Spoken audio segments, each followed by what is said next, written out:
All right, ladies and gentlemen, we're live. This is episode 158 of the Good Old Bloody Thumbs podcast. We're live on Mixlr, mixlr.com, mixlr.com/Bloody Thumbs podcast. See, we got some folks here. So we got a whole nice chat room set up here. So we'll see how this fares after just testing this out and only finding out about it not very long, not very long ago, but. I'm digging this so far. I did some tests, and it sounds good. It sounds very good. How are you doing, Mr. CH Go Around? Not to forget you, Mr. CH. Hey, it is my pleasure just to be a part of it. It's a pleasure just to be nominated or snubbed in the case of the female director of Selma. But that's politics and c'est la vie. Apparently, you can't say anything about anything bad about Lyndon Johnson. Because that'll earn you some ire. Anyway, really weird tangent aside, I'm doing great. How are you? I'm fantastic, man. It's all been good. To reintroduce ourselves, I am Splitter 47, and this is my co-host CH Gorog for any new listeners out there. So, yeah, I mean, I just wanted to. It was good that we got this recording ago. It's very good. Got that going here. But yeah, I've been well. All has been good. Keeping busy with work and reading comics. That's all I've been doing. I haven't played a whole lot of games as much as I'd like to. I guess it's because there's not much out that's really catching my eye. We're gonna get to that point soon. There's not too much out there. I have a few, but that's just kind of on the backlog that I just finally got up to. So I'll be happy to talk about that. For sure. Right. I got a few small tidbits here and there about some games I played and what I'm currently up to nowadays. But yeah, all's been good for me.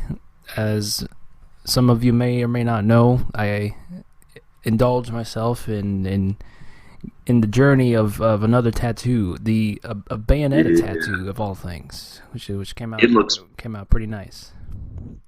Pretty badass, man. That is an excellent looking tattoo. I like the design of it. It's just pretty much Bayonetta summoning her hair monster, as we much seen it plenty of times in Bayonetta. Whenever you're finishing off a boss, it came out great. I really dug it. It took about like an hour and a half or so. So after a while, how sore were you? What was that? How sore were you after you got the tattoo in? Not probably like a day or two after. It's weird. Like it doesn't hurt as bad after you finish. I guess I could say that about other things, but it didn't hurt too bad. It's very like you get kind of numb to the pain after a while, and then it just doesn't hurt as much, which is nice. I guess it depends on your pain tolerance when it comes to needles. I actually saw a video on YouTube. They were showing a zoomed in on the needle going in and out the skin in slow motion, which is pretty cool. Probably check that out. Process. Was it like a reality TV show, or was it just like a scientific show? It was one of these independent YouTube channels. They do some like science or some interesting videos, much like you'd see like on Discovery Channel when it actually was about discovering things. It was done in that kind of that format, very very straightforward, interesting kind of video, and indulging you into the many different aspects of life, much like getting a tattoo. How does it feel? What's it look like? What's the process? All that stuff. It's like how it's made. How it's made for those who enjoy ink. Very true. Yeah, so that's what I got done over the last time we recorded the previous, which was probably about late last month or so. Yeah, that's pretty much it. I also want to get. It looks badass. Yeah, thank you, sir. I just want to make sure that people are aware. I just want to get this out there because we haven't been really plugging it as much. It's not really vital because it's not something that we're heavily relying on anything in terms of like profit, so to say. But I just wanted to bring up. I just wanted to bring up because really it really is a good deal. You're not really losing anything. It's I just wanted to bring up Audible again. Audible.com. If you guys visit the site that we have set up, the custom URL. It's been a while since we said it, but it's audibletrial.com/bloody thumbs. Pretty much it pretty much gives you a free month of Audible and one free audiobook to keep. So that's an offer in and of itself pretty damn good. And it also helps us out. We get a nice incentive, we get a nice paycheck on the way, and all that will go to funding the show, whether it be equipment or maybe even this service on Mixer, so that it will keep us doing this show longer live in the future. Oh yeah. Or some giveaways. We haven't done those in a while, but we're gonna be getting that all up in construction and get it going for this new year. Get all that going. Yeah, I personally will vouch for Audible, and even if they weren't sponsoring us, I would say definitely support these guys. I love audiobooks, and just to throw that out there for a suggestion for, especially if you go through Audible.com, you go through the Bloody Thumbs link and get a free. You'll not only get free credits for a book, but you'll get one every single month. And one that I would recommend that I just listened to, well, relatively recently, was Hyperion by Dan Simmons. And it's narrated by a bunch of guys: Mark Viator, Allison Johnson, Kevin Purcell, I hope I'm saying that correctly, Jay Snyder, and Victor Bavine. And it's a really interesting sci-fi book. I would almost equate it to the sci-fi equivalent of Game of Thrones. It's actually really, really interesting and delves into a lot of questions about spirituality, as well as just the journey and the lengths that we'll go to for not only for ourselves but for others. So I would definitely say give it a look-see. Very good, very good. I haven't listened to anything audio related. I gotta get on that. I know that there's also a very cool service. I'm not. If only we had a sponsorship, I would plug it right away. I actually found a site where you can listen to. There's some, but not every comic, but it has like some audio books for some comics. I saw one time, which is pretty interesting.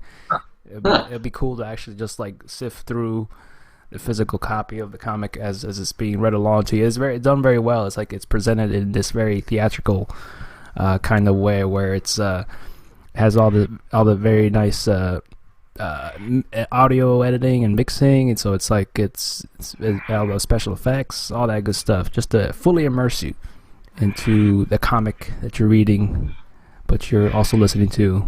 So, yeah. If I only had the link, but that'll be for another time. That seems like the best of that. That almost seems like a genre of media within itself, where you have motion comic movies, you have animated movies, you have comic books themselves, and that actually seems kind of like a nice little midway point between them all. As you can have the budget of whatever the heck you want for a comic book, of like, okay, we're just going to blow up London. Why don't we do that? And then you can do that, and while having professional voice actors, as well as the great visuals provided by the comic book artist. Yeah, it's a nice little kind of niche little thing they got going on there. I could see it. Catching on. They gotta get more some more things to offer in there. From what I saw on the site not too long ago, there wasn't much there, but it's got some potential if they get enough backing or more funding on that. But yeah, other than that, it's very cool, very, very cool. So. What did you want to delve into tonight, sir? I know that, like we mentioned, we got a lot. Yeah, it's not only in terms of it's a large spectrum. I've tried to catch up with comics. I've tried to catch up with books. I've tried to catch up with movies. I've tried to catch up with TV shows. I've tried to catch up with video games. And okay, yeah. I mean, we could talk a little bit about movies. we can get into that a little bit. I haven't caught up a whole lot on some of the nominated movies. I've seen about maybe 2 of them, I believe, which I got a lot to go on, but there's definitely some options I'll check out on a later time. But I've seen Birdman and American Sniper. I really like Birdman. I like Birdman. Very good. Yeah, I was really sad that Phil Ken 7 was not in the cast, sadly, and that Harvey Birdman was not practicing law. I would like to see that one day, a Harvey Birdman movie. But I that's a movie I have not seen, Birdman. I've heard good things about it. I haven't been on the movies as much. I've seen The Imitation Game. I've seen American Sniper. I haven't seen Boyhood. And thinking about like Harry Potter, that's the real Boyhood. It's like Boyhood or Boyhood plus magic, and Alan Rickman. Yeah, I've heard some things about Boyhood. I normally don't like to go upon what I hear, but I hear it's not that great. I think the whole gimmick of it is just the director spending 10 years making the movie. I hope that's not just the case, but from sources I've heard, it's not all that great. It's just because it took 10 years to make it. So I guess that's why they're giving it some kind of nomination. Say, hey, you worked on this 10 years. Took 10 years to make this movie. What do you got to show for it? Yeah, it's 10 years in the making. You think they'd have a little bit of a better script. It didn't help Duke Nukem Forever. It's over 10 years making, so I think maybe that could be applied. I think all lawsuits would be dropped against Gearbox for Alien Colonial Marines if they just said, we are sorry for releasing Duke Nukem Forever. As much as I was looking forward to a Duke Nukem game, me being such a fan of the original arcade Duke Nukem, the original Duke Nukem, it was a shame that I got released. Good thing I didn't buy it full retail. Else I'll be a little bit salty on the purchase, but I got it for relatively cheap. I mean, that game when it came out, it dropped so quick in price. It dropped like a ball of molten lead. Just like nobody wanted to touch it. Everyone was like, "Yeah, this is pretty crap." It wasn't even like, "Oh, some people say they liked it, some people say it was bad," or like some people said it was kind of it's not really up to legend, and others said it was bad. It's like, no, this is just straight up crap.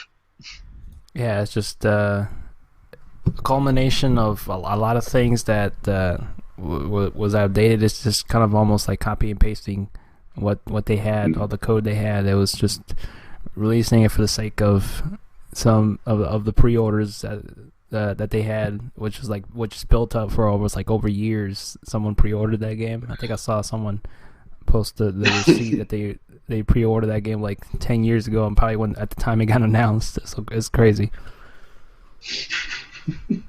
But, yeah. There was like people had to apologize. Stores had to apologize for pre-orders for that game for the longest time because it kept on being announced, then shelved, and then when it was released, it was just everyone was like, yeah, it's probably not going to live up to expectations. But this wasn't even like the barest minimum of expectations. Like, okay, just a mediocre game. It was like, wow, this is not good. Mm-hmm. Like, who? It was God. I mean, at least you could throw a turd in there. That's the highlight, and sign a little kid's card by drawing things in it. I drew penis and boobs because that's what you do as a classy gentleman. I mean, that's what I wanted to do, but it's impossible to draw anything coherent on a console. So I went with the good old triangle, and I called it a day. They certainly have made sure that no fun can be had in that game.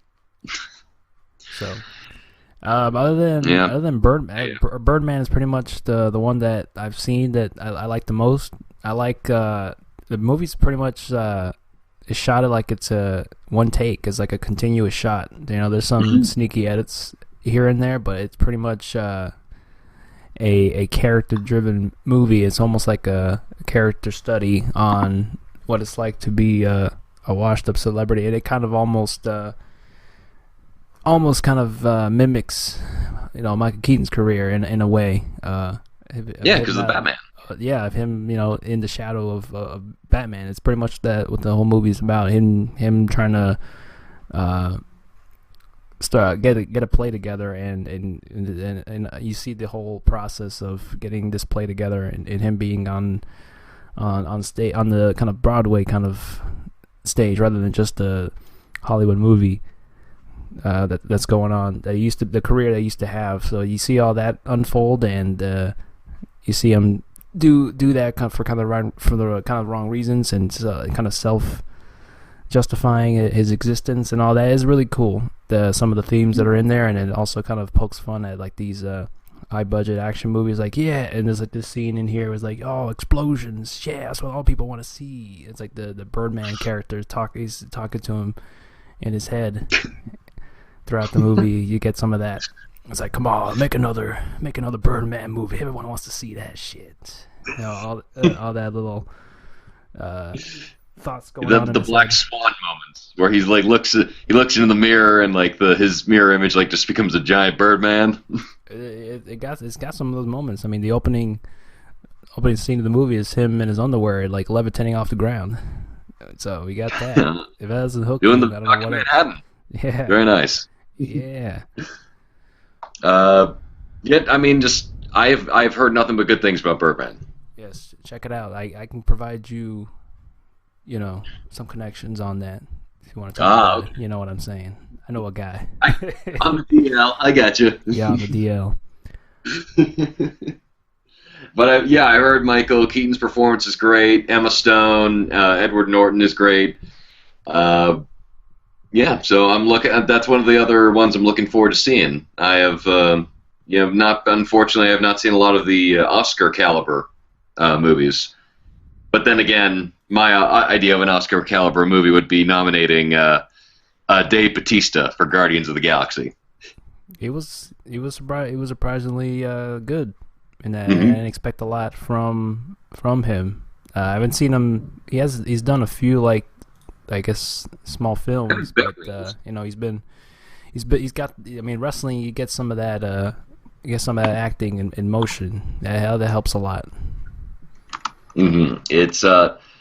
It's kind. I don't know why it's so easy. Not easy. Well, no, I do know why it's so easy. Just because you have these wrestlers who are MMA fighters and wrestlers who are in great shape, who are perfect for action movies, like Stone Cold Steve Austin or Nathan Jones, who just you just command the screen and then you can just transfer easy. Not a lot of them are great actors, but then again, we get the once out of a few, like Dwayne Johnson, who are just like, oh my gosh, this guy's actually really charismatic. He could really carry a movie.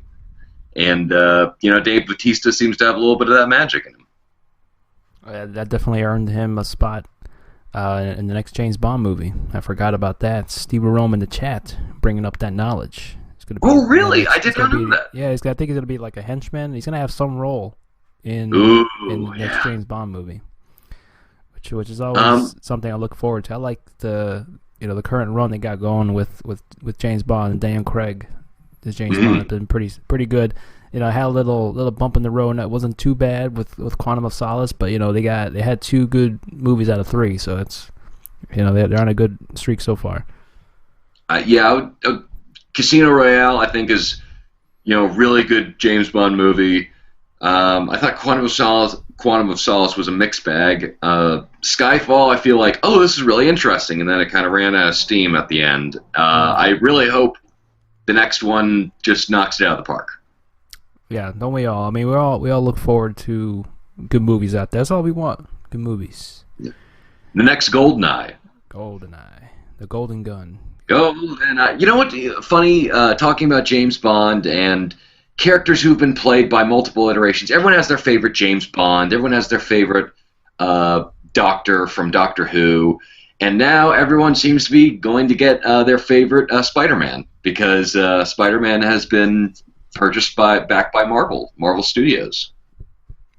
Yes, I did. I did Did hear. you hear? I did hear that news. Was it?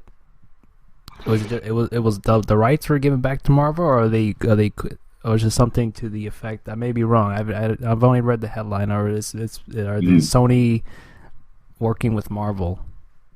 It's essentially that. It's very vague in a lot of the wording, but the barest minimum that we can tell from the deal is that Marvel will get the rights to Spider-Man. There'll be a new Spider-Man. So Andrew Garfield is out, which makes me very, very sad because I thought he was an outstanding Peter Parker.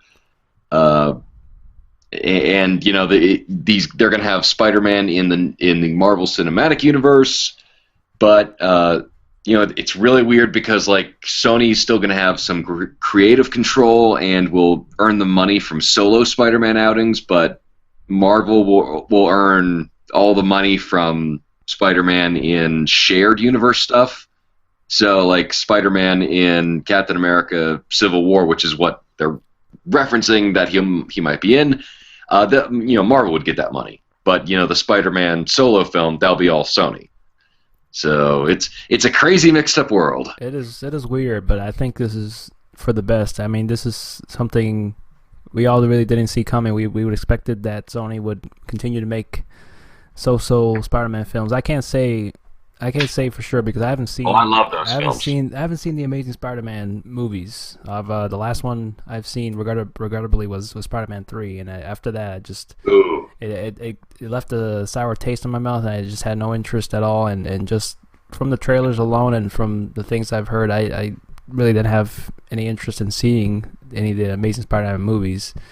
But this is good because I know how essential Spider-Man is in a way to the Civil War, because I did read the comic recently, and then you know he does have a pivotal role in it. He's kind of like pinned together in the middle in a way between Stark and Captain Rogers there.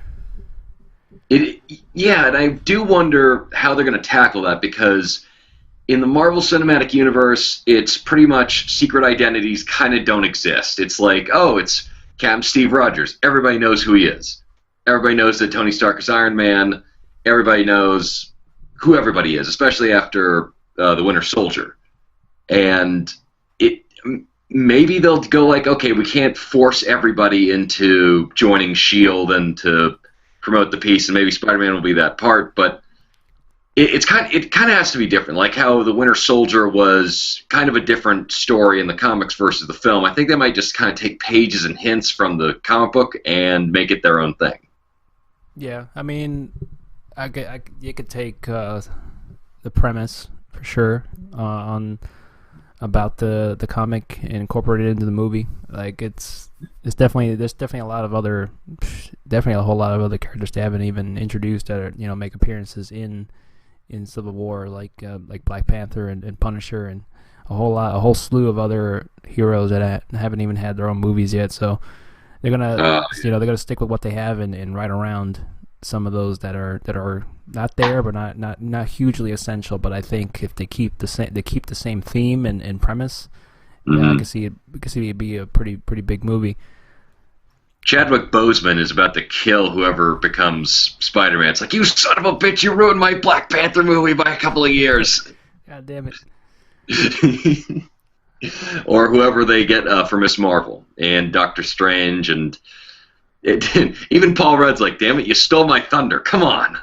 Yeah, I look forward to see what happens in the future. I mean, they're already announcing it to come out almost 2 years from now, so they're already hot on the way to get a new Spider-Man film going, and I look forward to see it, because I do like Spider-Man, because I did grow up along with watching a whole lot of other superhero animated shows, and Spider-Man was one of my favorite ones as well. Even, you know, we've talked about before. I mean, they written around so much with that show just because it was so heavily. It was so heavily dictated on, very, very PC, and they didn't want to offend anybody. So it was I had to write around a lot, and you know, just based on that, and just the character and stories they told on that. I mean, I do like Spider-Man. They just haven't really hit the nail on the head entirely with the films. I hope the track records has been good with Marvel, so I would say that it's got some potential and very optimistic about a whole new solo Spider-Man movie with Marvel at the somewhat creative helm here.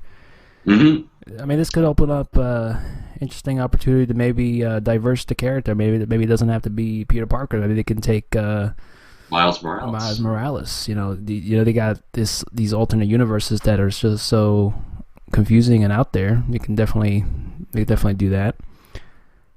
I think they actually might entertain that notion a lot, just because both DC and Marvel have come under some criticism of kind of just hiring white actors for these roles and not really diversifying themselves. So they might actually go with Miles Morales after. I mean, they got Chadwick Boseman for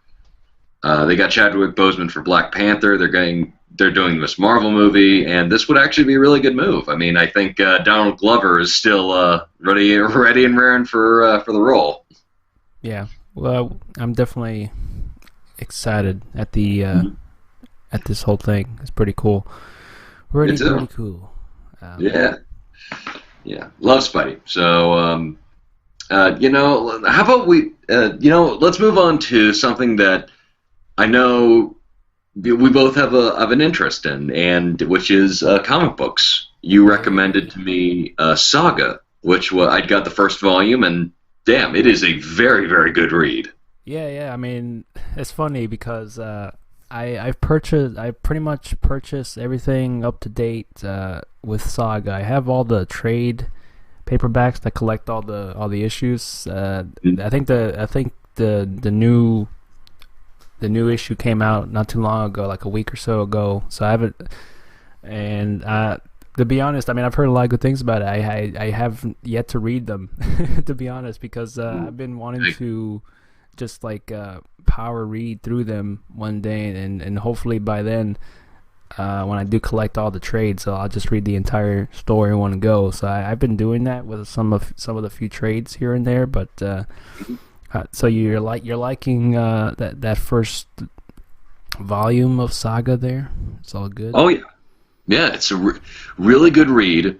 It's by Brian K. Vaughan and Fiona Staples, who is the illustrator, and this is a fascinating universe just because they set up a lot of political dynamics and a lot of interesting characters and it's funny, it's charming, it's sweet. It's definitely not safe for work in a lot of instances in terms of the violence and sexuality, but it is very well written, and I have to just applaud them for doing something so incredibly weird. There's a character in here named Prince Robot the Fourth, who is, he's a robot, but instead of having a head, he just has a TV screen for a head, and subconsciously, I guess his species projects images. So it'll be like he gets yelled, but it's like not images that directly correlate. It's like some kind of tangential emotion. Like if he gets, for instance, he can't perform in bed, and so one of the moments is that the image that flashes on the screen is like a lion's tooth chipping. And it's like that's just great, and it's that kind of creativity, and they don't really. They just have Brian K. Vaughan just has such a grasp of great characters that you can immediately love, such a fleshed out universe, and such an interesting one too. Especially it's essentially a universe at war, and there's a planet that is caught in the middle of it, and two lovers who are trying to escape. And it's very interesting read. I'd give it a hearty recommendation. Very nice, very nice. I gotta get on that. I may start reading it again. I mean, start reading it. I haven't read it yet, but I may start reading it and see where it goes. I mean, I got a lot to read since I collected all the volumes. I think there's like a total of somewhat over 20 something issues. So I got plenty of there to read. So I'm interested in doing that one day. Got some. I got a couple things. I myself have read the some Grant Morrison stuff. I've been really interested in some of his writing. I really liked. I liked a lot some of his writing in for Batman. His run with Batman has been really really damn good. I like the Batman and Robin story arc, the Batman Incorporated. You know, like expanding Batman at a global scale. I mean, pretty much. How cool is that? That Bruce Wayne, his idea is to fool people from thinking, for having any sort of hint that he may be Batman, is coming out and saying he's funding Batman. That would be like, I know what to do to encourage the judge not to think I'm the murderer. I'll produce the murder weapon. Like, here you go. See, it couldn't possibly be me. Otherwise, it would be stupid to provide this evidence.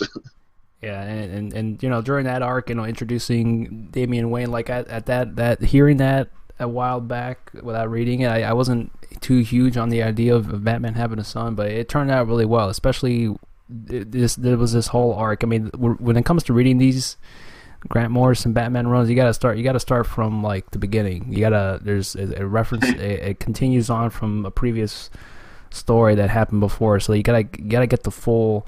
You get the full story by reading the first ones that have come out. I know people say that he's Hello. Hello. Hello? Hello, hello. Oh no. You lost CH. We lost him. CH go wrong. I gotta call him again. I think it may be a good time to... Hey, I'm sorry. That was really weird. I just conked out there for a second. Oh. Okay. You hear me now? Yeah, I can hear you now. Perfect. I'm sorry. What were you saying?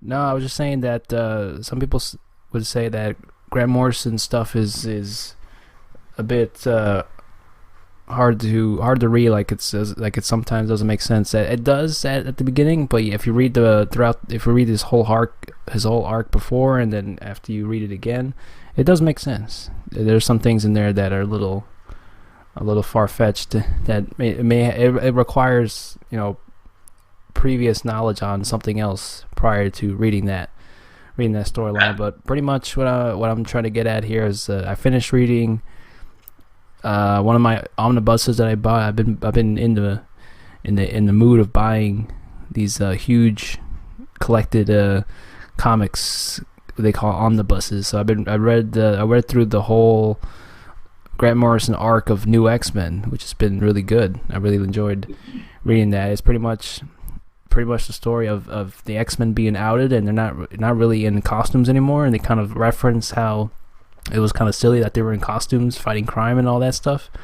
And that's where they kind of introduced more like the uniforms, the leather jackets, leather jacket uniforms, and there's a whole different kind of arcs where, you know, they introduced that, and then there's also this discussion on, you know, as you'd see in the movies, the humans being afraid of mutants, and it's also the story arc on humans possibly becoming extinct over the next hundred few so years. So there's that, and then there's a whole lot of other story arcs going on at the Xavier School. You get more of a lot of things going on at the school itself, because other like X-Men stuff, you would see them go out on a global scale and fighting whoever they're fighting. You don't really see them hanging out at the school very often. So this one takes it back a little bit. There's more things going on at the school that you normally wouldn't see at a film of X-Men. It's normally like you come back like at the end of, spoiler alert, so close your ear for a minute, but like at the end of Days of Future Past, where Logan and Charles Xavier are talking about like, you'll be late for your history class. Like, oh yeah, these guys are teachers. I forget that every time they go out to, you know, try to stop Magneto from creating a super weapon.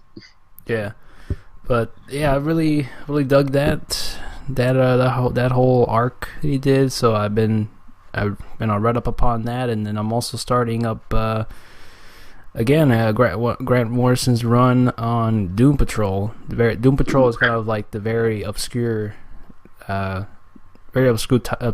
from DC. It's almost like DC's X-Men equivalent. It's really interesting. Is it kind of like a team up of misfits sort of thing? Yeah, it's like a team up of yeah, exactly that. I mean, the thing with them, I don't know if you would consider them mutants, but they would consider them kind of more of Metahumans. special cases to the effect of like I'll give you some examples. Like one of the members is a guy that got in a car accident and pretty much he pretty much died, but they managed to implant his brain on a robot body. So you get that his brain is on a robot body, and there's some humor there. There's also some like very very serious dramatic tones to that. You know, he's kind of talks about how how people with no limbs have that phantom pain, but with him, he's got the phantom pain all over the place because all he's got is his brain and on the robot body.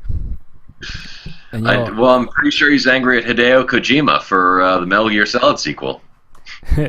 And then you also got another character by the name of Crazy Jane. So her kind of issue is they almost have like psychological issues in a way, but also she has like about 40 some odd personalities, and all the personalities have their own quirks or gifts to them. So she may have one personality that is really good at deciphering like riddles or codes or things like that, and others that can pretty much her other personalities can be used as like powers in a way. So it's really interesting how her character is written, so anything that could happen may happen with her that it could help them out in certain cases. So these are very interesting, different sort of cases they could take up upon. It's not really the typical fight villains and win. They're very like the obscure small things that you wouldn't see like Batman or Superman tackle, because I don't know if they would really know how to handle the odd cases they handle.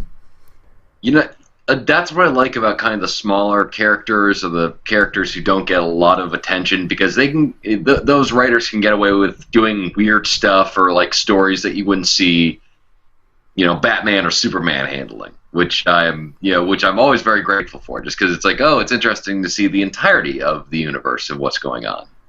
Exactly. I'm digging what I'm reading so far. It's been interesting. There was this one story arc I read, which it's kind of hard to explain. I may have to reread it again, but it talks about how it's by Grant Morrison. It'll be very, very hard to explain. Yeah, exactly. He's very out there. He pushes the boundaries of the comics. He's I would say in some ways almost like David Lynch of comics in a way. He kind of does a lot of mind fucking going on in these comics. Damn good pie. There's some damn good bat pie. Oh man, can't wait for that new Twin Peaks to come out soon. The new Twin starring Peaks. Christian Bale. I dig it. him doing the American Psycho thing, just running down the lodge, or like the lodge hotel with a chainsaw. That'd be cool. with like apple pie all over his face. Is that a cup of coffee? Yes, it is. Oh, he got milk in his coffee. Where's my milk? It's fun. It's bigger. Don't just stare at it. Drink it.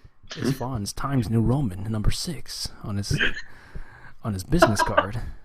That is just one of the most hypnotic, crazy people roles I've ever seen. It's good man. It's very crazy. Very crazy. The story arc was on the Doom Patrol that I read last night. I mean, there's so much issues to this. I mean, this is a huge book. It collects like 60 issues in one book here. But one of the things I read was about things existing, but they don't exist. It's the things that are there, but they're not there. So it's like a mix between reality and unreality. That sounds like Grant Morrison's brain. It's kind of here, but not really here. It's entirely confusing for me to explain it. Maybe if reading it may help a bit, but even then, you're like, what the hell did I just read? Pretty much, like the whole story ends on him about one of the characters going up to these two characters that were created out of someone's writing that came to life, and pretty much there was one that told the truth and one that told the lie, and he was pretty much telling the one that lies, if the things that exist don't exist, so that means you don't exist. That shit Left me scratching my brain. I was like, what? And pretty much That's that's how the I got philosophy him. 101 final essay. You got it right on. It's crazy. I like it. It's different. Different in a way that it confuses me, but also it makes me think that is Yeah. there something here? But in the end, this probably isn't. But I want to still reread this again and make some sort of sense out of it. But other than that, I've been that's pretty much what I've been reading. I got a few other comics on the book tower shelf I got going on here that I have will continue to somehow ignore, but I will read soon. I got a couple here. I did read, I guess to top off this discussion, the last new issue of Batman. It's still this is the current run of Batman that comes out on a monthly or semi-monthly basis, depending on what the schedule is. It's continuing the story after the Batman Death of the Family story arc, where Joker comes back That's my next to one. Gotham. You got to read that. It's really good. The Death of the Family. It pretty much continues after that, and pretty much is about Joker releasing a toxin in the city. A lot of shit always goes down in Gotham, so you know what the deal is on this. Why does anybody live there? Maybe the rent's cheap. You know. That would be an interesting phrase. It's like, come on down to Gotham. Sure, you could be kidnapped by a supervillain, but hey, in this economy, you can't afford not to come here. The rent is too damn low. And That's the pitch. that's being said by the Riddler or Hugo Strange. So yeah, it's pretty much him releasing a toxin in Gotham, making everybody crazy and attacking each other. And it's also gets into it almost kind of rewrites in a way. That's the thing I like about Scott Snyder. He's written a lot of other Batman stories in his current run on the New 52 Batman. It almost kind of he always has these storylines that kind of are multiple choice. It kind of there's a lot of multiple interpretations you can have on what certain things mean, and what it doesn't tell you outright what this character's motives are or what he's about, or his background is more very Interpretational? very interpretational. What I gathered from this last issue I read, that this probably could be spoilers, but there's some implications on Joker's origins and his history with Gotham. It may make him out to be maybe more than human than you would like to believe. Maybe he's like this kind of like devil or ghost of Gotham, because there's been some implications on that. So that's all I'll say. Please don't turn him into Jason from the Jason slasher series. I, I kind of like the idea. I mean, once again, I'm just voicing this opinion just because I would like to see more from the Rogues Gallery being treated with such, at least, dedication. But, just, can we please give Joker a break? We get it. He's awesome. He's crazy. And that's the problem, is that there's so many good ones with Joker, so many good stories with Joker that they keep on continuing to use him. It's like, oh yeah, this is a great antagonist. But just, like, I'd love to see, like, what is, not the Moth, but, Firefly. I'd like to see him get, like, a huge sweeping epic. That'd be interesting. I mean, why not? Or Crazy Quilt. Crazy Quilt. I can see the movie rights now. Played Button Up. Dustin Hoffman. That's the only one who could do it. Yeah, I mean, I know what you mean. To be fair, DC did during the last couple of years when they started their New 52 run, which is pretty much like a relaunch of some of their properties. They did give the Joker about a break for about like a year and a half to focus on like other characters and stories. So I mean, I'll give them credit on that. And then this is one of the few things that they're, I guess, leaning towards in terms of kind of wrapping up the story arc for what's going on now on the New 52. Apparently, they're gonna finish off the New 52 continuity thing. So they're not gonna be really, I guess, gotta go back to the stuff that was going on before. It doesn't make a whole lot of sense, but that's what they're leaning towards. Comics are weird. Yeah, comics are weird. I heard about the New 52. I mean, how disruptive would the cancellation of the New 52 to be to somebody who has been reading them?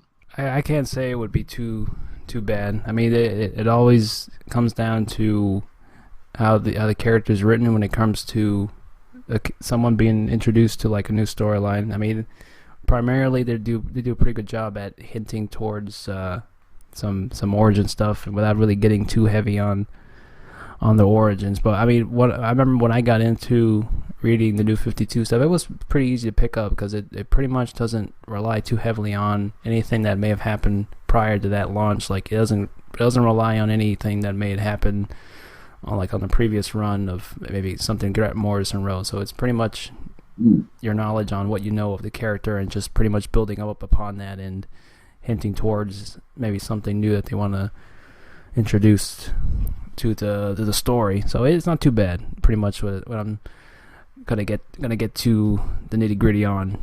Get to keep it short, but it's not too confusing. Cool. I will be reading Death in the Family, as I've heard. You know, that's one of the most talked about recent runs of Batman that people are putting up there with the Killing Joke and Year One. I've heard. Oh yeah. I mean, I think you'll get a really good kick out of it, especially some of the themes and also motivations of the Joker this time. It's not really more about killing. It was more psychological than anything else, and I think you'll like the take on this one for sure. It's a lot different than just a simple, hey, Joker's out there being crazy, killing folks. There's more deeper than that, and also some interesting implications on what the Joker may or may not know about Batman, and a whole lot of other interesting theories or ideas on maybe Batman's motivations on to why he hasn't killed Joker, like the real reason why he hasn't like taken down the Joker. So that's it. You know, I do like that the philosophy of and the psychology of Batman and all of his rogues galleries, including the Joker. So Yeah, I mean that's what I always liked about Batman, especially for most of the good villains have that aspect to Batman. It's always that what came first, like the chicken or the egg? Like what made these villains? Would they have come around if Batman wasn't around, or the other way around? I mean, there's always that question that all the time asked if Batman is ultimately good for Gotham in the long run, because there's been definitely some characters that you would think that, I mean, without Batman they may not have been who they were if he wasn't around. So it's all that. I like that interesting aspect of the Batman series. So we'll see. Color me interested. I've always been interested in the Batman universe, and although I feel like DC's gotten, I think, a better hold of their expanded stuff. I've been watching a few episodes of Arrow and The Flash, and they're doing well. But I just wish they would just give Batman a break. But I do admit that there is great quality in that series. Yeah, for sure. I mean, I definitely like to see them focus on some lesser known characters, but that's what the comics are for. I mean, there's definitely a whole lot of different other series and runs that are really good in their own right that are out by DC. That isn't just Batman. They got Batgirl out there. They got Nightwing and Deathstroke as well. He's got his own comic. And Red Hood. All different aspects from the Batman universe. I don't need to have Batman in them, but they're from that universe primarily. Yeah, I would definitely like to see some resurgence on maybe some obscure ones come back and maybe have a different spin on. That'd be really interesting. Yeah, it's very difficult to keep characters who have lasted so long still fresh and interesting, and so I got to give props to DC for continuing to do that with the Man in the Batsuit. Yeah, I mean that's what they always been striving for a lot of times when it comes to, especially Batman and Superman. They've done a different one-off issues where like the Batman Earth 1 arc, and then I haven't read Superman Earth 1, but is pretty much like, I guess, more of like a retelling or a kind of alternate take on the character. It's not completely different from the origins, but they do some things to change him up a bit. I heard he got a new power not too long ago.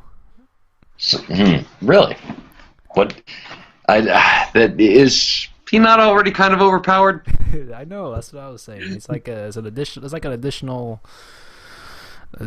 combination or additional like fatality. The writer just puts like down, up, left, right, BA on the top of the page. Yeah, Steve Rome in the chat. If you remember what Superman's new power is, you definitely drop that there. He follows comics as well. I mean, he's been reading comics longer than I have, so I went to him for some of that knowledge on the New 52. So let me know, Steve. Let me know. If it's written by Grant Morrison, it might take a couple of paragraphs to. It's like, well, back in the 70s, there was this one character who was a part of this story arc, but it was over here in this alternate universe. Like, okay, I'm gonna need a couple. I'm gonna need a fresh pot of coffee and a couple of hours to get through all this. And we're bringing in a character that was from the TV show in the 50s, but you wouldn't know that because you didn't watch the show in the 50s. But here he is. That's what he does. That's what he did.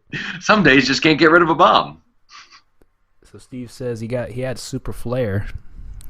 He had a super flare power.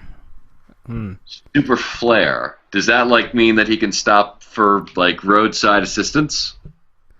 Yeah. If you could get some more detail on what that implicates, Steve. I did read about it a little bit. Now that I don't remember what the new power was about, but apparently it's a flare power. Hopefully it's not the Ric Flair power of wooing. I don't know. I hope it's actually just like he can bring in glow sticks into a nightclub and just like go crazy. And like he brings his own pacifier, of course, because he's a kindly gent like that. But Superman just going crazy in the technosphere. Weird. I'm actually pulling this up. Like Terry Crews in White Chicks. White Chicks. By far his most memorable role for me. Yeah, I'd have to say yeah. I mean, more than the Expendables, more than he's really good in Brooklyn PD. But yeah, that's just but also the Old Spice commercials. And so it sounds like Batman's having an awesome run, and that's great that they're constantly getting guys who know how to write him.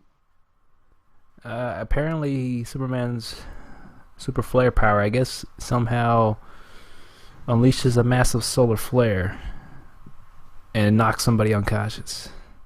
I'm just reading the summary here. Maybe it looked a lot more cooler in the issue itself, but this summarizes it very, very brief. Yeah. It's like solar flare, like the sun cooking the earth solar flare, and it only knocks the guy unconscious. I mean, if you can cook me some barbecue with that power, I mean, I'd be forever grateful. Fear me, Lex Luthor, for I have brought baby back wings. Baby back ribs. Yeah, I may have to do some more research on this and bring it up for the next topic of discussion next time. Yeah. I'm curious on what the hell that implicates. If it even is a big deal after all, but apparently from this headline here, it may make him less super than we expected, but we'll leave that on the cliffhanger. Does the super flare make him human? I don't know. Comics, okay. Man. Comics are weird. Comics are weird. Yeah. But anyway, we can come right on back to Superman. I want to talk to you about something else, video games. Video games. We can get into a brief discussion on it real quick. We have 5 minutes left on this session here, so okay. I guess it's a good time. Or do you want to finish up Superman, and then we can go on to video games? Yeah, we're pretty much done with Superman. I'll do some more research because I'm very curious on that too, and I'll bring it up on the next time we record to see what the hell that whole thing's about when I do my research on it. But yeah, we'll talk about some video games, folks. Let me just stop the the recording and the live show real quick, and I'll start it back up just so we can get that hour timer back up and going again, and we'll go ahead and continue. So we'll be back after this.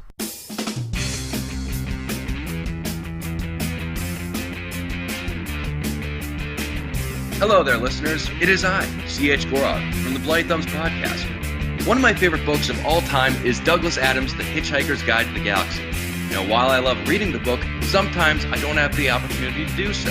So instead, I like to go onto audible.com and download the audiobook, narrated by Stephen Fry himself. Now, for you, the listeners of the Bloody Thumbs podcast, Audible is offering a free audiobook download with a free 30-day trial to give you the opportunity to check out their service. With over 100,000 titles to choose from your iPhone, Android, Kindle, or MP3 player. And for those of you playing Diablo 3, Diablo 3 The Order is now available on audible.com. Go to audibletrial.com/bloodythumbs. Trust me, you've got nothing to lose.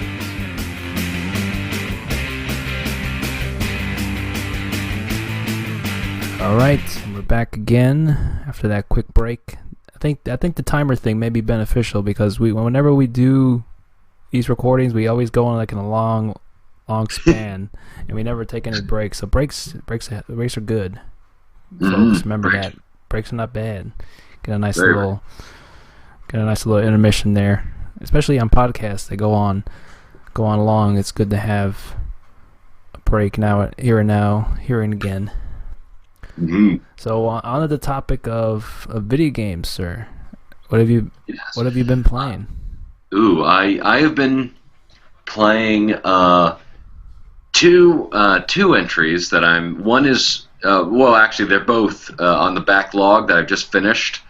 One is D4, Dark Dreams Don't Die, by Swery, and I gotta say I cannot wait to tell you about this game.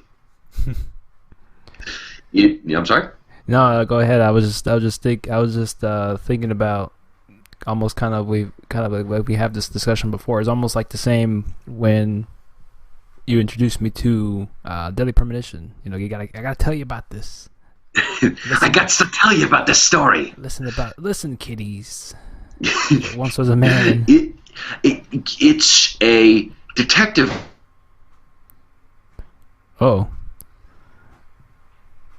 Detective game that somehow knocked out CH because I can't hear him. For like pushing there you go. Animals, people. No problem. No, go ahead. It was like this weird delay that happened. No problem. It's like where you can push animals, items, people. Like you can like essentially shove people and they won't react anyway. Just like, ow, that hurt, and then like not do anything about it. It's imaginative, it's creative, there's such great written characters, and unfortunately there's only a prologue and 2 episodes, and I hope this is not the end of the season, because damn, this is an awesome it's like it's like a weird David Lynchian like reality, but just like one step out of reality, where it's so weird, just because like they'll have conversations about like Forrest Kaysen is your detective partner, who is also in Deadly Premonition, and there is actually a reference to him being in Deadly Premonition, but not directly. Oh snap!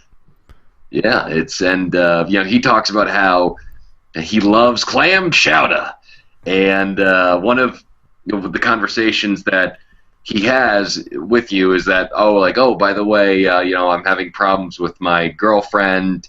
We moved to Boston trying to figure out how to live here, but, there's also some, differences in terms of where we live and, where we're from that, has brought up a couple of problems at home. It's like these weird little tangents that don't go anywhere, but just, fleshed out the characters so much. It sounds like Seinfeld. It's a video game about nothing. Love Seinfeld.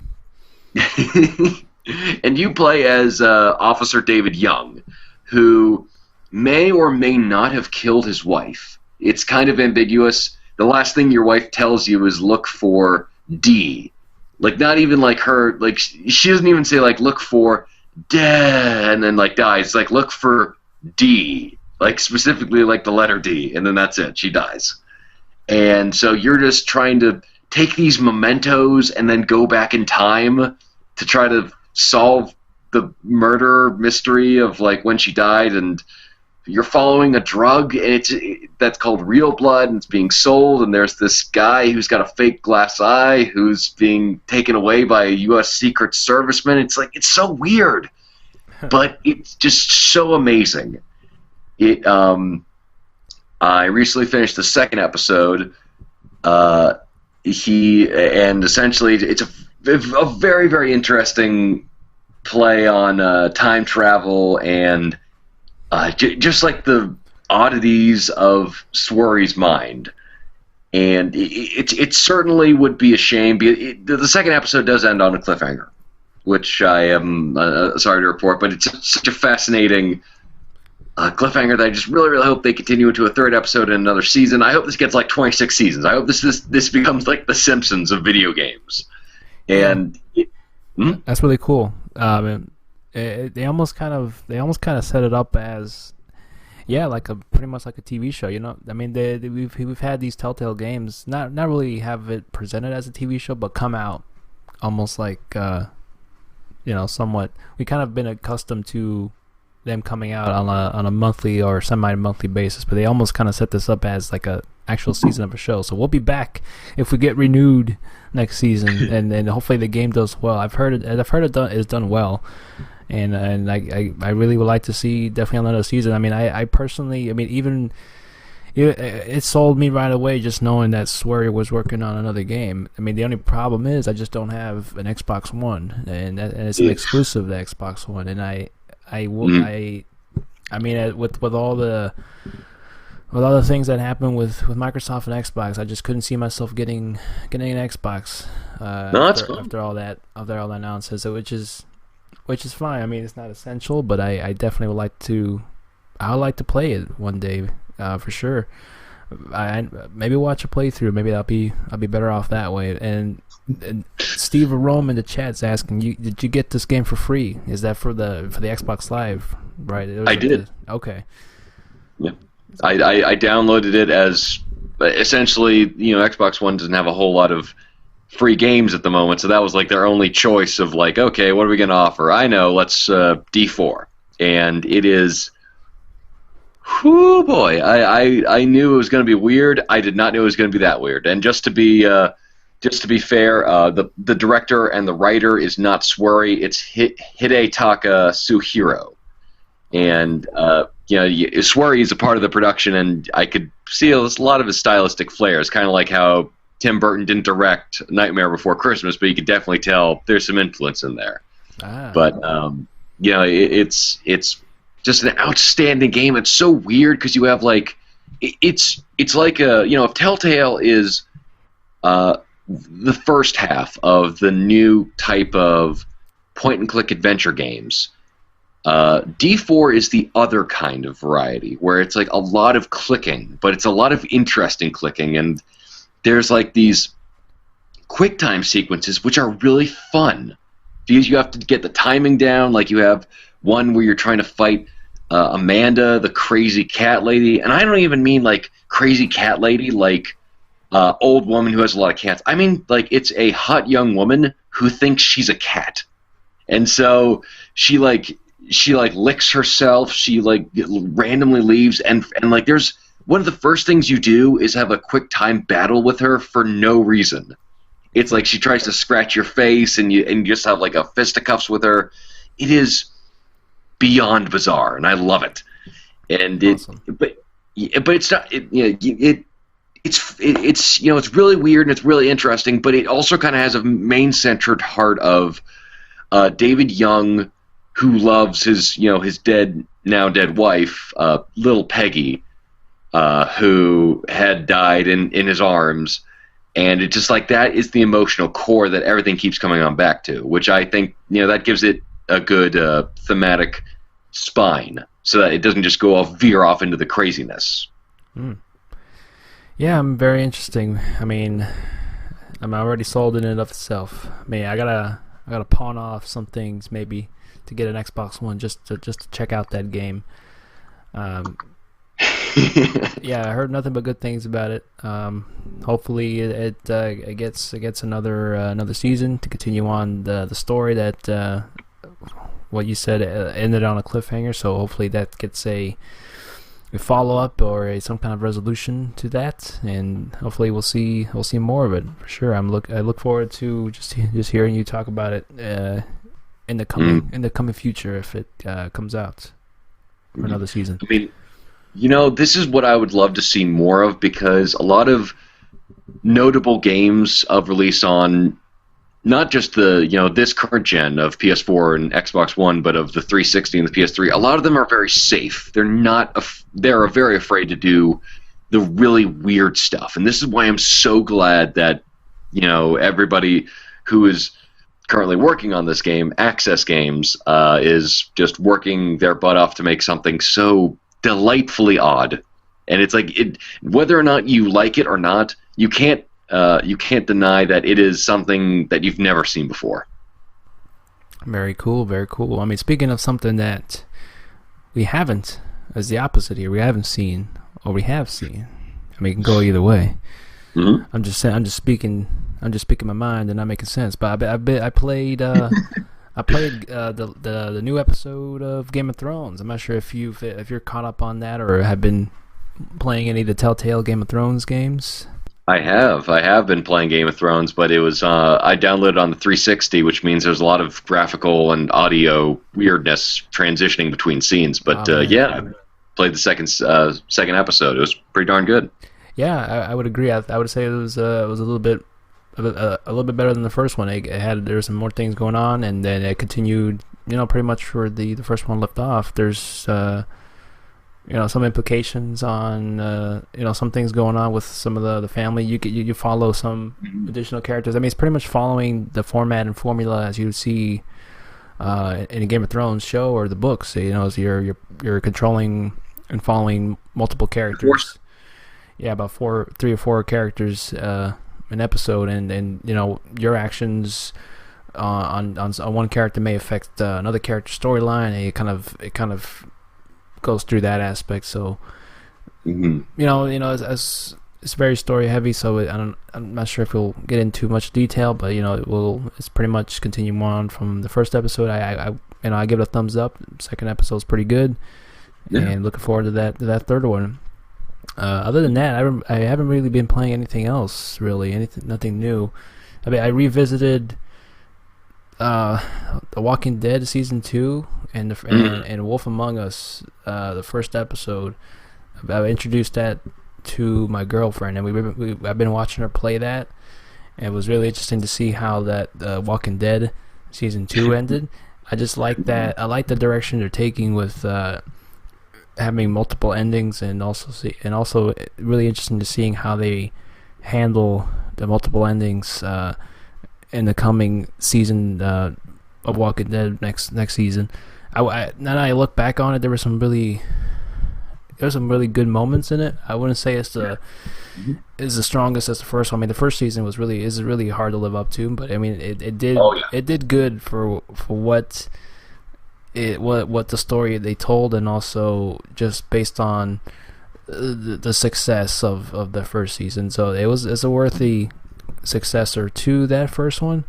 It's not the strongest, but I liked what the story they told and how they decided to go about the ending as well. So I'm interested in seeing what happens after that. And I mean, and still, Wolf Among Us, I gotta say that, I mean, that first episode, it's phenomenal. Yeah. Whoever wrote and directed that game, props to you guys. You guys knocked it out of the park with. I genuinely prefer the first season of Wolf Among Us to the first season of Walking Dead. It's, they're both great stories, but I just love Wolf Among Us just a little bit more. And Telltale, you guys just are writing up a storm. Congrats, guys. You guys deserve every amount, every sliver of praise you get. Yeah, they're great. They're really pushing the boundaries on that medium, and on the almost like the point and click adventure game of the new generation. It's not the typical ones you normally see, but for what they do, it's really mainly focused on just storytelling and some interesting little interactions and involvement in affecting the outcome, which is really cool. It's like something. It's something that other devs attempt to do, but haven't done it really well. David Cage. That's what I'm trying to reference. David Cage. That's what he aspires to get out of his games, but they have not have that same effect. Just the writing is out there. That's pretty much it, man. I mean, I've had interest in checking out some. Oh, actually, now that I think about it, I did play a couple of hours of Resident Evil HD, which is in and of itself is so weird to even explain it, because it's a remaster with better textures and better lighting. It pretty much just beautifying the remake on the GameCube. That was it was a remaster of the remake on the GameCube that is a remake of the first game. Man, we need new terms. Yeah. We cannot just be saying remake, reboot, re-sequel, remastering, and it make any sense anymore. How crazy is that? It is crazy. But I'm digging what I've been playing. I like the old school Resident Evil games. I like the tank controls and just the very inventory management, and also just not relying on autosaves and actually just having to rely on your wits and skills to survive the world of Resident Evil, to get to that save point, and then you're questioning yourselves. Like, I'm the kind of guy that saves a lot in games, so it's very tough for me to play it, because I save a lot, and you're very limited on ink ribbons that you have to use to go to the save points, and pretty much type out on a typewriter to save your game. So limited resources. It's very limited. It's pretty much just pretty much how the games were designed back when they came out in the early to late 90s. Some would say they were made designed that way, and also maybe the limitations of the software and hardware at the time. But whether that be the case or not, it certainly makes for a unique and different way to play a game. So it challenges you on that level, and I'm enjoying it so far. I never played the original Resident Evil or the remake on the GameCube. So this is all new to me, which I like. I'm sure people are getting a kick out of playing it already that they may have already played it, and it's all nice looking and such. And there's so much custom ability as well. You can play it how it was intended originally. Like, you can play it tank mode. I heard. Tank mode, or just or analog is more simpler, fluid, modern controls than you would normally get. There's so much different types of controls you can do. So you can choose from a whole set of different controls depending on how you like to play your games. If you're into that weird fancy thing of shooting with the square button or the X button on the Xbox, Deadly Premonition did the same thing. To harken back on what we discussed, it was weird. The aiming was like the right trigger, the aim, and then the A button was to shoot. Yeah. That's a weird point. That was a very interesting transition. Yeah, it took a while to get used to. That may have been what turned people off at the time, but once you get the hang of it, it almost became second nature in a way. I mean, Resident Evil is one of those games that instill terror, especially with its creeping atmosphere. It's set up its world very slowly and very deliberately and very carefully. And even if it's a little bit corny, it's still quite an impressive feat of atmospheric horror. Oh yeah, the atmosphere has always been the appeal for me. They nail it so well. and also just having it being in like very indoors and secluded. I mean, the limited, just a great the map design. It does backtracking well, not like other games where backtracking gets a rough rap, but it can be done well. Backtracking is almost like that. It's almost like the Castlevania or Metroidvania kind of design, where you end up going back to previous locations with more expansive knowledge than what you didn't have before. To continue your journey and making that experience back to that location even more, and even more different than originally was before. So I'm digging it so far. Not sure how much I play of it. I mean, it was pretty much a game for me to play to get over that slump of not even turning on my PS4. Not because it's not a great console. It's just there's not a lot of other games I'm really interested in playing. I got to that point where it was a dry spell. It was a dry spell. I was like, damn, there's nothing on this PS4. I mean, I know I should be playing some games on my 360 because I have a few that I bought but never played. I have some unfinished titles. Like, I just didn't want to bother. So I mean, I'm primarily right now just waiting and figuring out what to play. Maybe check out Grim Fandango. Ooh, yeah. I have been looking forward to that one. I hope it's worth all the rave reviews. That's one of the only Tim Schafer games I have not played yet. So I've heard nothing but good things about it. Yeah, it's very, very, very cool. I mean, it's on PC, and the current consoles as well. So I don't think it's on Xbox One. I think it's only it's PS4 and PS4, PS Vita, and then PC. So PC may be the route to go on that one. I think it's available for Mac. I mean, if it's available for Linux, it should be available for Mac. If it's available for Linux, it'll be available on my TI-83 calculator.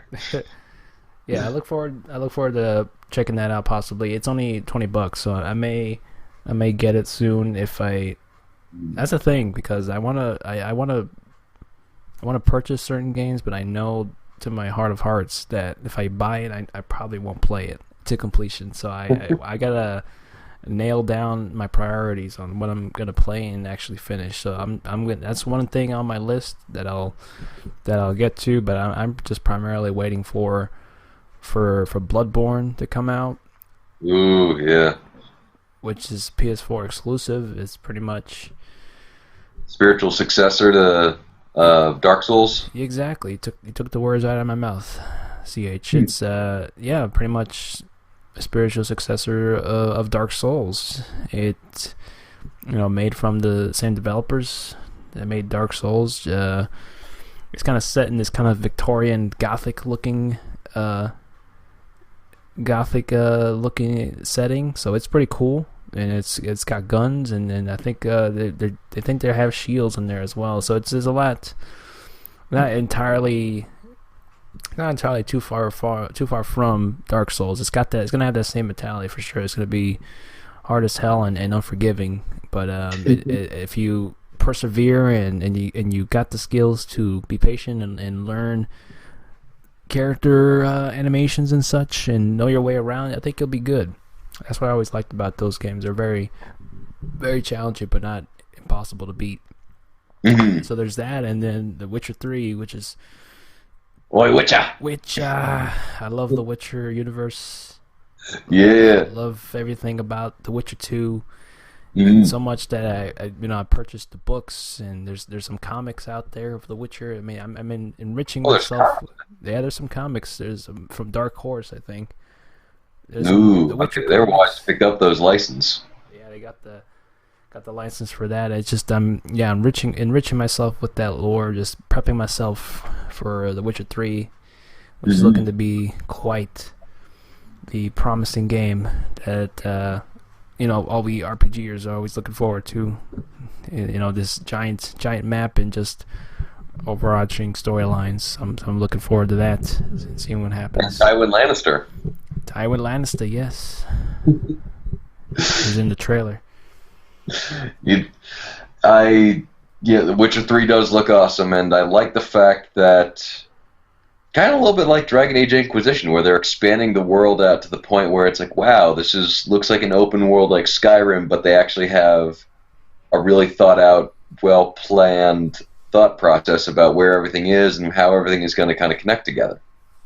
Oh yeah, it's not just there for fluff. It's actually going to have a lot of content and areas to explore, which is very good. Not a lot of games have that. They have they have the discussion and gimmick on having an expansive world, but really there's not much to do in that expansive world. Sometimes it's just a whole lot of like fetch quests or collecting like items Yeah. and crap like that, or bird feathers like Assassin's Creed's. Like no, that ain't what I'm looking for.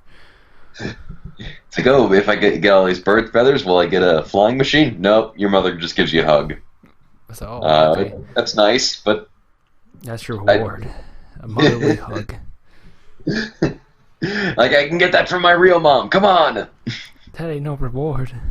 A witcher don't need no hugs. Witches don't need no feathers. It needs some booty.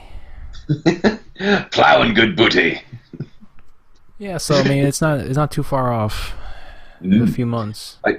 I think this is going to be like the first wave of games specifically catered towards the next or new generation, with a specific emphasis on like, okay, now we've got the technology under our control. Now we can really take off. Like with Witcher 3 and Arkham Knight, Scalebound, Bloodborne, all those fun games.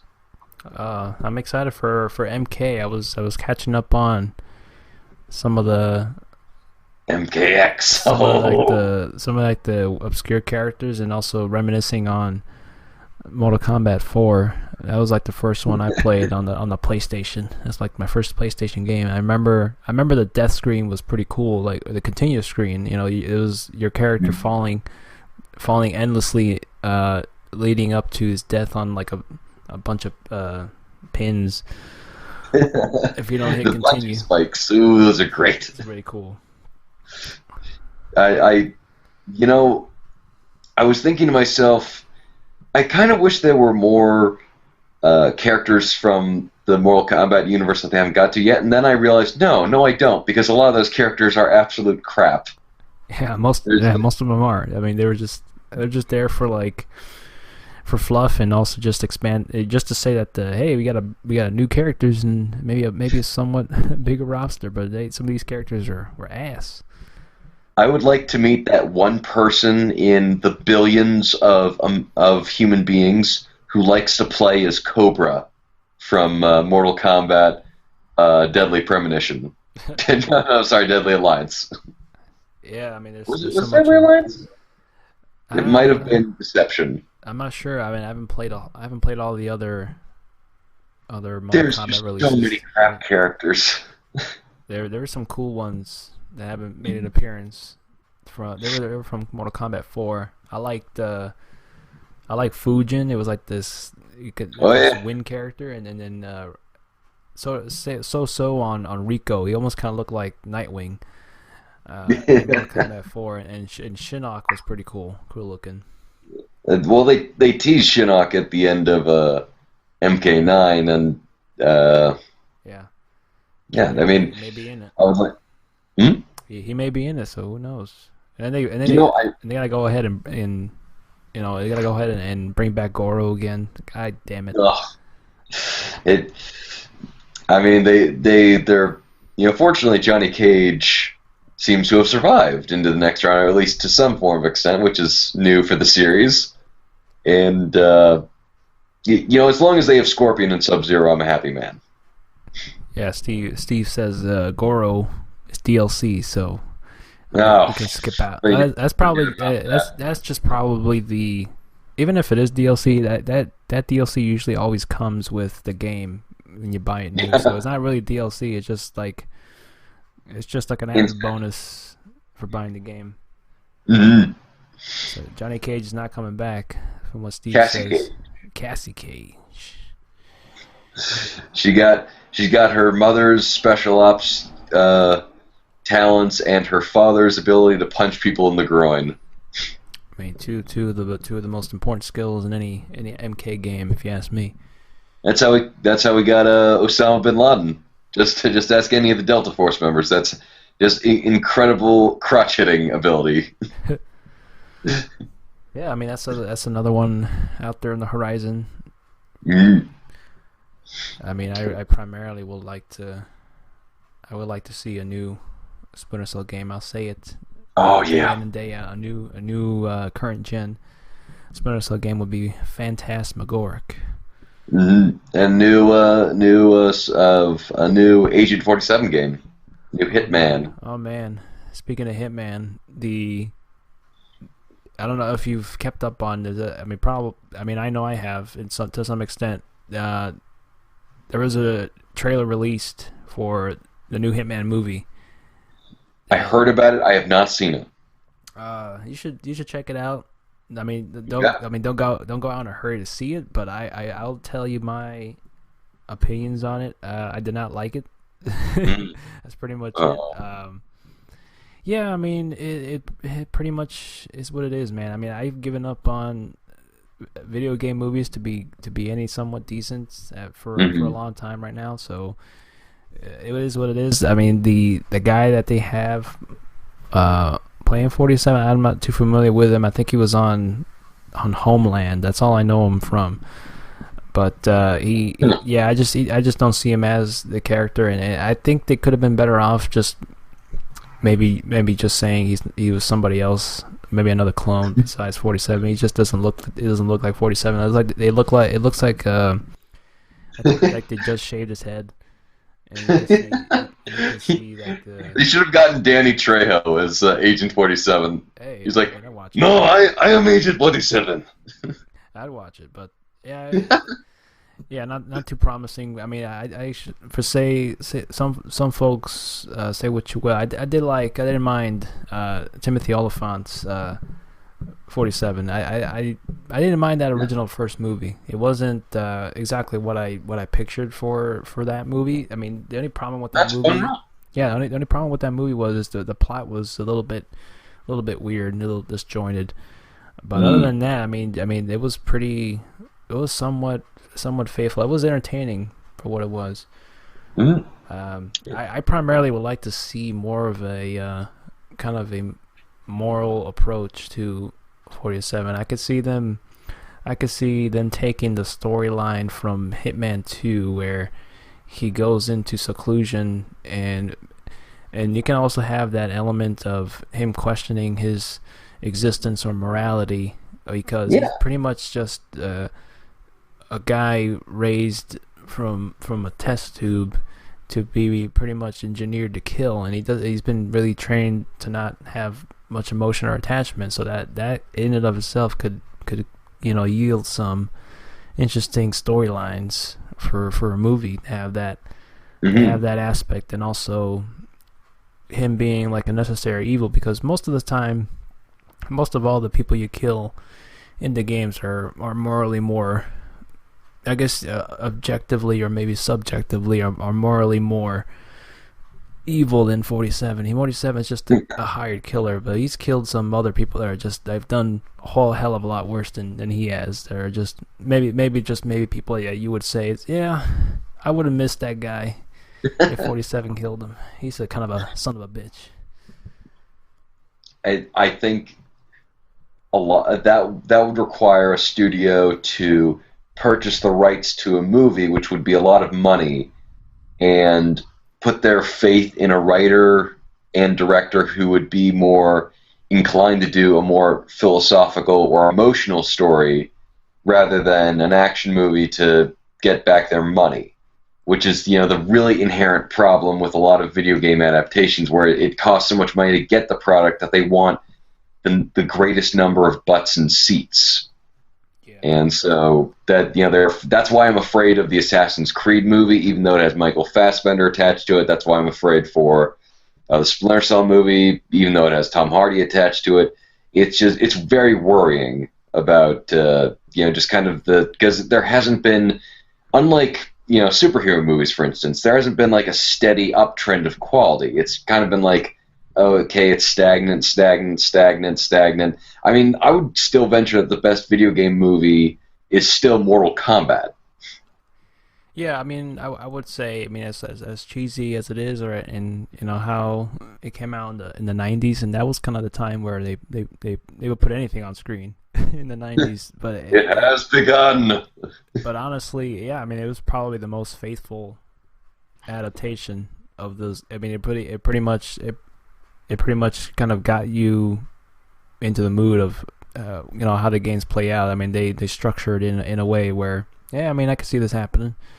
Mm-hmm. And it's pretty straightforward to the games, but yeah, I mean you're pretty much right on the money on that.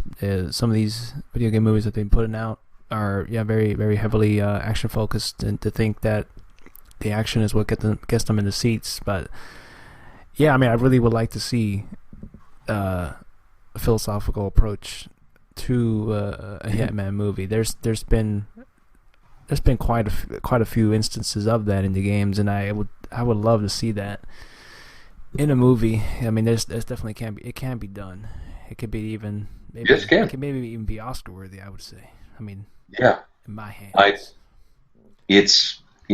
think there's so many properties in video games that tell really excellent stories that just don't get don't get the appreciation they deserve, or B, are adapted very poorly. Yeah. And one of the reasons why, what I will always love Gore Verbinski for is for when he was trying to adapt a BioShock movie, he told the studios, I am not doing this PG-13. It's either R-rated or I walk. And they're saying, listen, we're not going to put this much money into a project and have it be R-rated because that's a risky gambit. And they said, fine, then I'm walking and I'm not going to do it. And so, he kept true to the source of the story, and so I would be more happy that they waited for the right opportunity to make. Barring of course if the next Hitman movie is not good, that I would rather that they wait and just like get a repertoire of good video game movies as a standard out there before trying again. Yeah, I mean it's only a matter of time. Oh yeah, I forgot, Steve. He said there's still that Deus Ex movie as well. Yeah, done by the guy who's doing the Doctor Strange movie, and Christopher Cargill from Spill.com, who's doing the writing. Tom fame. I don't know. I'll never get over what he said about The Lion King so many years ago. Communism and just the worst. I was like, dude, I mean, it's just a kids movie. Come on. Like, you don't need to look so much into it. I mean, Simba symbolizes like just a kid, it's rebelling, man. He's not. He just wants to be king. Come on. It's Hamlet with lions. You don't need to make it into into Lenin's magnum opus. Yeah, I don't know. That's the one thing that always stuck to me on my mind every time I think of Carlyle. I always bringing up upon the communistic message of the Lion King. He's also writing Doctor Strange. Oh, damn. Yeah, they picked that director he's working with for the Deus Ex movie as well for directing Doctor Strange. So good luck to him on that. Yeah, I mean, there's that, and that's pretty much it. I wanted to get my thoughts out on the Hitman trailer as I just saw it today.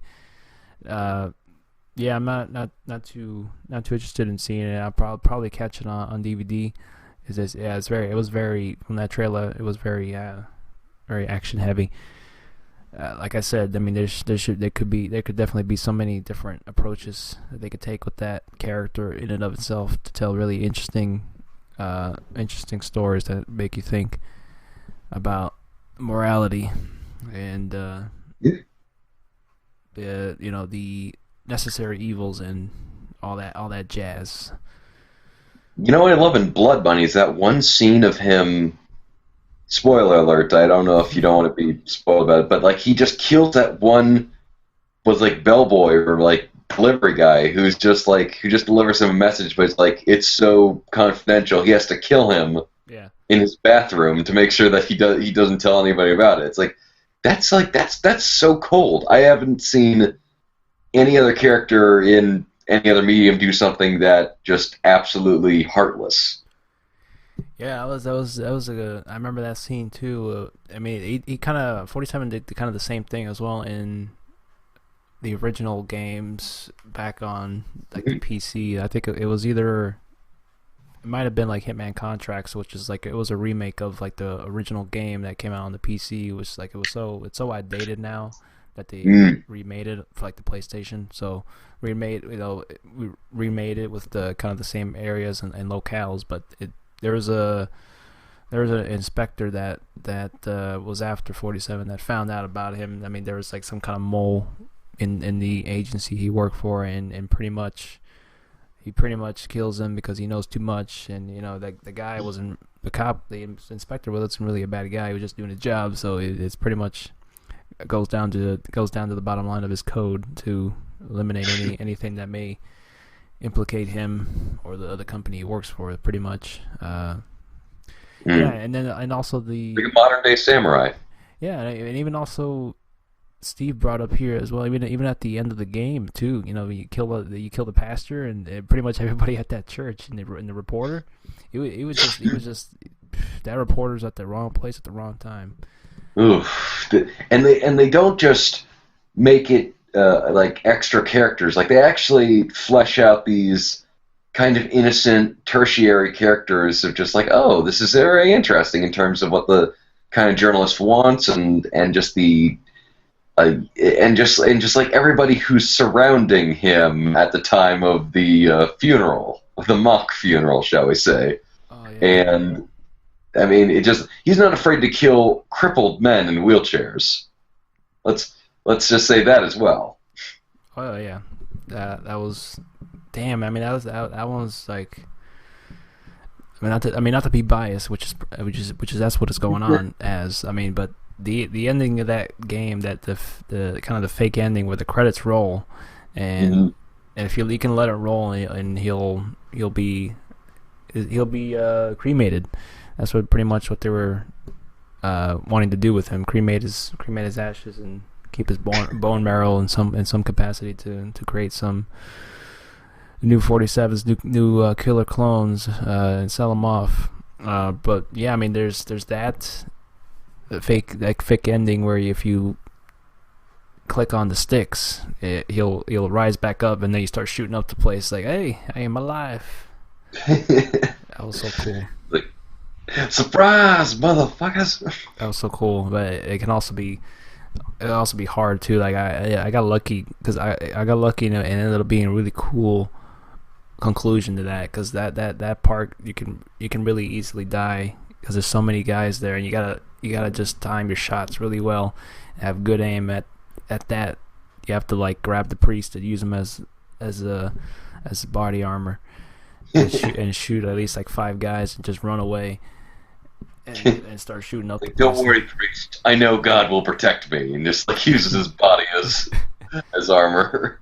Yeah. It was really cool. I mean, there's also like there's so many funny glitches out there where you can get the guy in the wheelchair to follow you, and then you run down the stairs, and he'll actually fall and die because he fell off the wheelchair and down the stairs.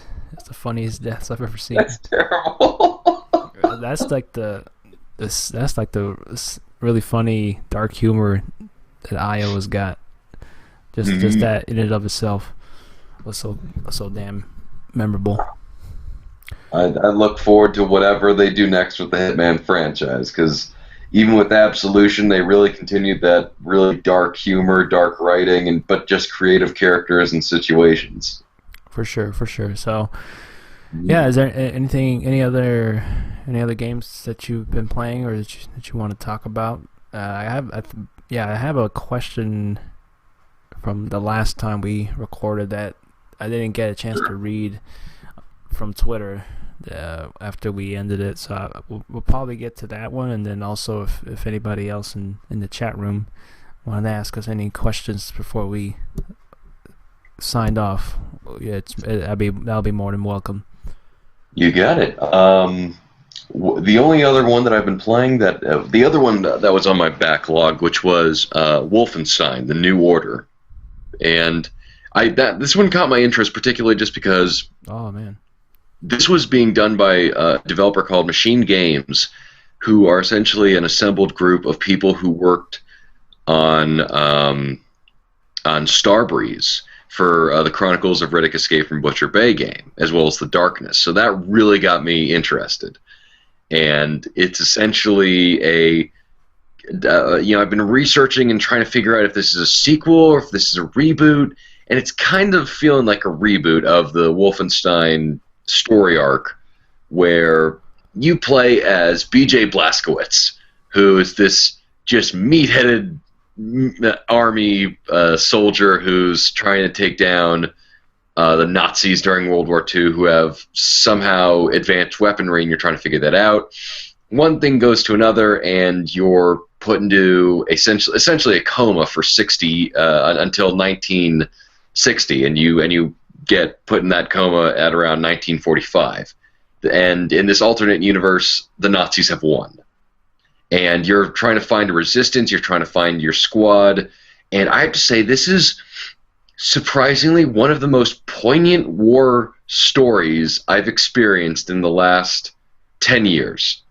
Where it actually, like, yeah, the overall Nazis are portrayed as, like, okay, they're bad, and the big bads are really evil and despicable, but they do, it's kind of like Inglourious Bastards, where they actually, or Band of Brothers, where they flesh out the Nazi soldiers, and they make them actual real human beings. And it's just, there are just these moments where you wish that it's just this mental not disconnect, but just suffering you're experiencing by saying, like, okay, these guys are going to kill me and I have to save them to make the world better, but I know that they're human beings. And it's just a fascinating just dynamic of seeing your side and how they suffer and kind of being motivated by that, and just how well crafted these characters are, and seeing the opposite side with just this big hulking maniacal evil that has a surprisingly amount of benefits. You'll see why in the game, but it's good. It's a good story. There's no multiplayer, but it's that old style. It's kind of a mix between the old and new style of first-person shooters, because there's health packs, there's linear levels where you just go between places, and it's kind of indoors, but there's also new stuff like sprinting and rechargeable health to an extent. And also the unlimited inventory, where you can just like carry 6 different guns, and they never explain why. So it's definitely a good game, and I recommend it. Yeah, that's a very cool game. That was one of the early games I bought for the PS4.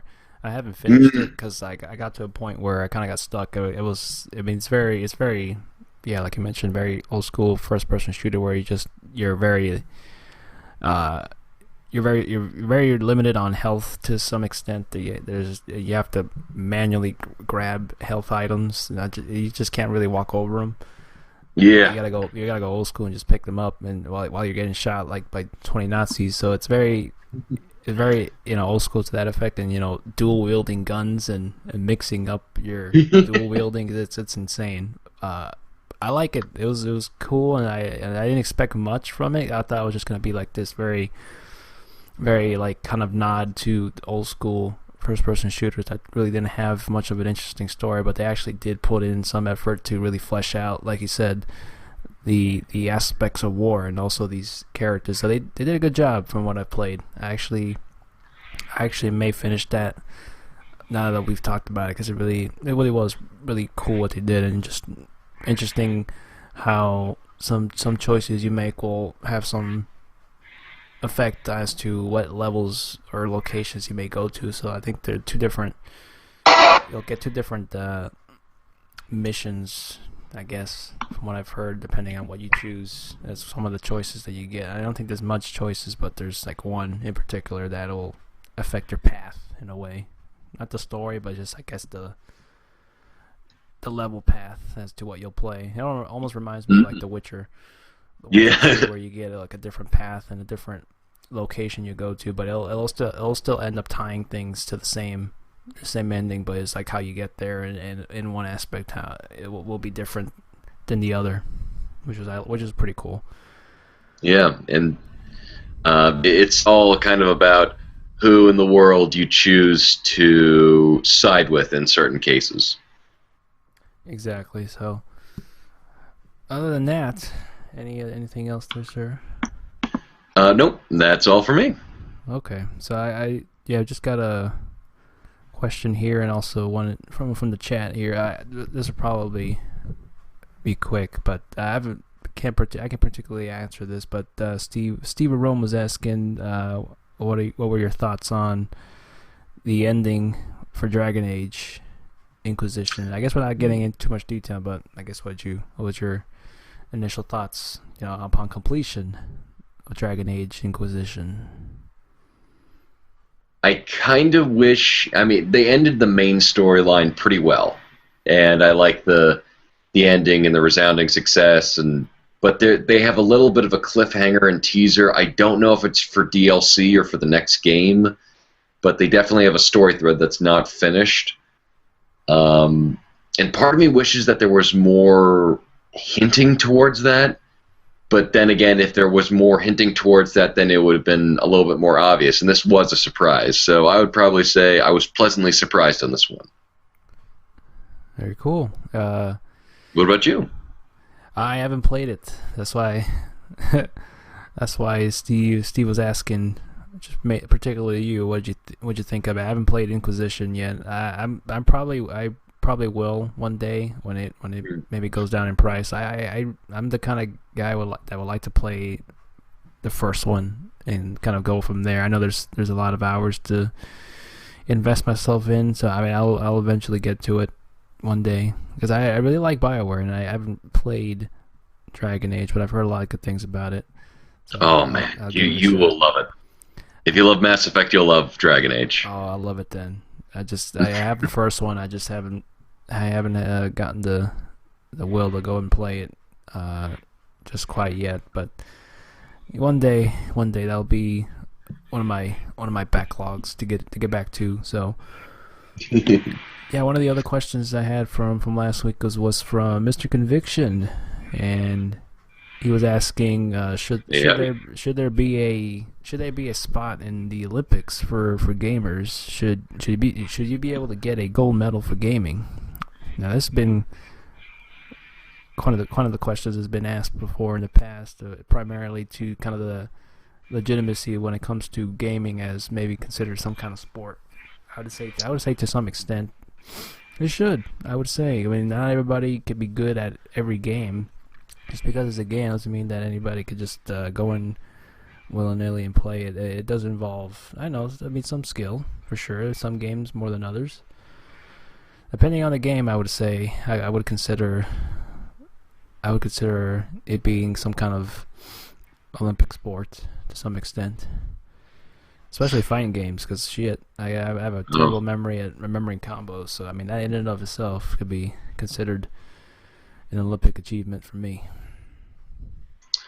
I'm not sure. Just because if you can do, I don't remember what the name of the sport is called, but you're on skis for the Winter Olympics, and then you have the rifle shooting, and then you go cross country skiing to the next location. It's like, listen, if that could be an Olympic event, then surely, a Tekken fighting game can surely be considered a. I mean, you both sweat in terms of like how badly you want to win, and I would definitely say that I would take that over. I don't know, maybe figure skating or something like that, where it's like very interpretational points. Like, why not just like have a Super Smash Brothers? I'm sure. I'm absolutely certain that there would be more people interested in Super Smash Brothers or a Halo multiplayer event than a lot of like interpretational points of like, okay, oh, that was a really good run. It's really too bad that we don't have any objective ways to give these people merit in terms of like points, but we're just going to go interpretational. So, yeah, long story short, yeah, I like to say, yeah, why not? Let's go with that, just because it certainly can't. I mean, they haven't exactly raised the high bar in the Olympics. Right, right. So, yeah, that's pretty much all the questions we got. We got a last minute submission. We got 6 minutes left in this recording session, so we'll answer this one quick from Steve in the chat. You got it. Since Marvel is doing good stuff with their movies, should they do the same for video games?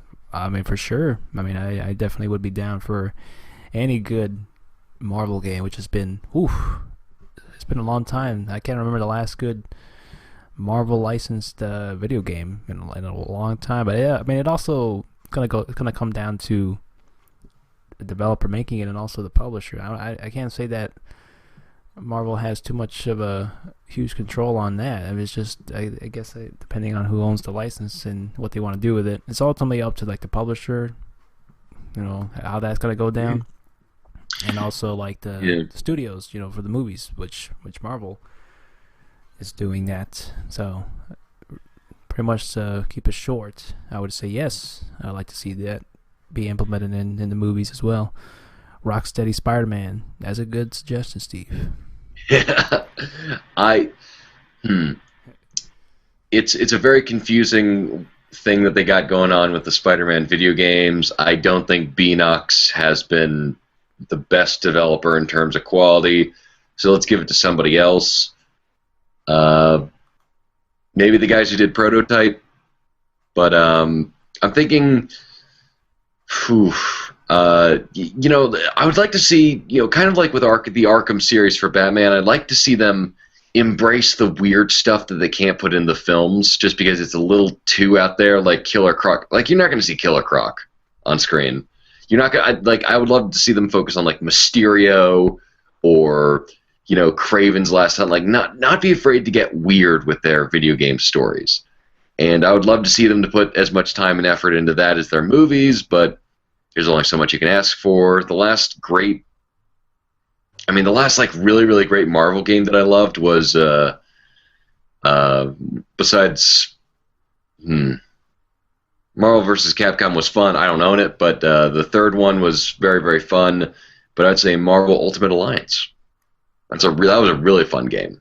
Yeah, especially those cooperative top-down games they're always fun. It's been a while since we got one. It'd be cool to see maybe a resurgence of that, for sure. So, thank you for the questions, Steve. Thank you for checking us out live. We're gonna hopefully keep this going. I like the interactions we have as we do this live. So it's definitely going to be something that for sure we would definitely want to do again.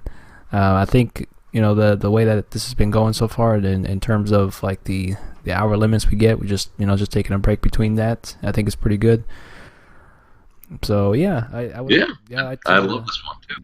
Yeah, for sure. I like to just thank everybody else for submitting their questions, and this has been episode 158 of Bloody Thumbs Podcast. As we mentioned before, and we got 2 minutes left. As we mentioned before, check us out on thebgb.com and iTunes, and we're on Twitter. I'm at Splinter47 and CH is at CH_Gorog. Check us out. I mean, think about the free trial. I mean, it's free. Yes, please. Anything, just go to audibletrial.com/bloodythumbs. If you just go in there and sign up to get your free audiobook, that's going to help us out as well. We'll get a nice bonus from that, and that'll help out with the show in many ways, whether it be maybe equipment that we may need, or just help us get some money for giveaways, which is something help fund free. Exactly. So other than that, I want to thank everybody else for tuning in and checking us out on the download. If you couldn't listen live, that's cool. That's why there's the download available. And yeah, that's about it. Any final words there, CH? No, just I'm looking forward to spending another terrific year with all of our wonderful listeners. All right, that's a great thing to wish for. It's but yeah, other than that, take it easy, folks. We'll see you again on the next one, and I'll keep you all informed on when we'll do another live episode, and just follow me on Twitter, and you'll know when this will be up, and we'll all be good. So take it easy, folks, and see you on the next one. Bye bye, everybody. Have a good night.